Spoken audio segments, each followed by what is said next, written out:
175 నియోజకవర్గాలు గెలవాలని లక్ష్యంతో బూత్ లెవెల్లో కమిటీ ఏర్పాటు చేశామని మైదుకూరు ఎమ్మెల్యే రఘురామిరెడ్డి అన్నారు. ఇదే క్రమంలో నాయకులకు దిశానిర్దేశం చేసే దిశగా సమావేశం ఏర్పాటు చేసినట్లు తెలియజేశారు. ఎవరికీ భయపడకుండా ఎన్నికలకు వెళ్తున్నామని అంటున్న రఘురామిరెడ్డితో మా ప్రతినిధి Mallikarjun face to face. CK కన్వెన్షన్లో ఈరోజు వైసీపీ ముఖ్య నాయకులు అలాగే ఈ సమన్వయకర్తలతో కూడా సమావేశం నిర్వహిస్తూ ఉన్నారు. ఈ సమావేశంలో ఏం చెప్పబోతున్నారో తెలుసుకునే ప్రయత్నం చేద్దాం. సార్, ఏం చేయబోతా ఉన్నారు సార్? ఈరోజు ఎన్నికల ముందు జరుగుతున్న పెద్ద సమావేశం ఇది. వైసీపీ అసలు ఏం జరగబోతుంది? ఆల్రెడీ మేము చేయవలసిన కార్యక్రమాలన్నీ చేశాము. ప్రజలకు ఇవ్వాల్సినటువంటి హామీలన్నీ నెరవేర్చాము. మరి ఇవన్నీ చేశాము. మరి ఈరోజు బూత్ వైజ్ కూడా ఈ యొక్క కార్యకర్తలు ఉన్నారు. వారందరినీ సమాయత్తం చేసి రాబోయే ఎన్నికలకు మనం ఏ రకంగా ఎన్ని కార్యక్రమాలు చేశాము, సంక్షేమ అభివృద్ధి కార్యక్రమాలు చేశాము అవన్నీ వివరిస్తూ మరి ఈరోజు ట్రైనింగ్ క్లాస్లో వచ్చేసి ముఖ్య ఉద్దేశం ఒకటే, ప్రతి బూత్లో కూడా మనం చేసిన సంక్షేమ అభివృద్ధి కార్యక్రమం తెలియజెప్పే విధంగా క్యాడర్ను సమాయత్తం చేసి మరి ఈరోజు ఎంతో ఉత్సాహంగా ఉన్నారు. ప్రజలు కూడా చూస్తున్నాం ఉత్సాహంతో ఎంతో ఎప్పుడెప్పుడు ఎన్నికలు వస్తున్నా ఎప్పుడు మళ్ళీ జగన్మోహన్ రెడ్డి గారిని ముఖ్యమంత్రి చేసుకోవాలన్నా అనే ఉద్దేశంతో ఉన్నారు.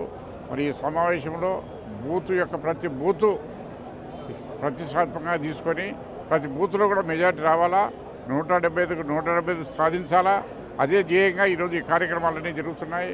మరి మనం చూసాం, ఎన్నో మీటింగ్లు చూసాం. సిద్ధంపన్న అనంతపూర్లో మీటింగ్ చూసాం. దేశంలో నాకు తెలిసి ఆంధ్రప్రదేశ్లో నేను 56 సంవత్సరాల రాజకీయాల్లో అక్కడ కూడా చెప్పాల్సిన అవసరం లేదు.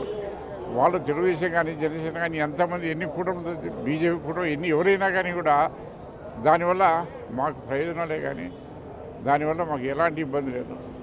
ఇప్పుడు కాంగ్రెస్ పార్టీలో ఇటు రాజశేఖర్ రెడ్డి బిడ్డ కూడా జాయిన్ అయి ఉంది, అలాగే కూటమితో కూడా వాళ్ళు కూడా వస్తూ ఉన్నారు. ఈ ఇంపాక్ట్ ఏమి ఉండదంటారు వైసీపీ మీద? ఒకటి తెలుగుదేశం ఇప్పుడు జనసేన బీజేపీతో అలయన్స్ కావాలంటుంది, కాంగ్రెస్తో అలయన్స్ కావాలంటుంది, సిపిఐతో కావాలంటుంది, సిపిఎంతో కావాలంటుంది. మరి ఇన్ని పార్టీల్లో వాళ్ళ కలయికంటే అంటే వాళ్ళల్లో వాళ్ళకి ధైర్యం లేకనే కదా ఇవన్నీ. ఇప్పుడు ఎవరైనా ఒక సహాయం కోరితేగినా ఎవరైనా ఇబ్బందులు ఆపదలు ఉన్నప్పుడు సహాయం అడుగుతారు, అంతే కదా. మరి వాళ్ళు ఇబ్బందులు ఉన్నారు కాబట్టి సహాయం అడుగుతారు. మాకు ఎలాంటి ఇబ్బంది లేదు, మేము ధైర్యంగా ఉన్నాం, ఒంటిగారి పోరాడతాం, 100% మేము ధైర్యం మాకుంది. సార్, ఇప్పటికే 99 నియోజకవర్గాలు ఆ కూటమి ప్రకటించిన పరిస్థితి ఉంది. వైసీపీలో సమన్వయకర్తలు ప్రకటించి ఆపేసిన పరిస్థితి. అభ్యర్థుల ప్రకటన ఎప్పుడు ఉండే అవకాశం ఉంటుంది అంటారు? అది ఆల్మోస్ట్ అందరికీ చాలా అయిపోయింది. ఎక్కడ మార్పులు చేర్పులు మాత్రమే ఇవన్నీ కూడా చేశారు తప్పగా ఎలాంటి మార్పు లేనటువంటి ఏమి చెప్పాల్సిన అవసరం లేదు. ఆల్రెడీ వాళ్ళు పని చేసుకుంటున్నారు, అన్ని కార్యక్రమాలు నడిపిస్తూనే ఉన్నారు.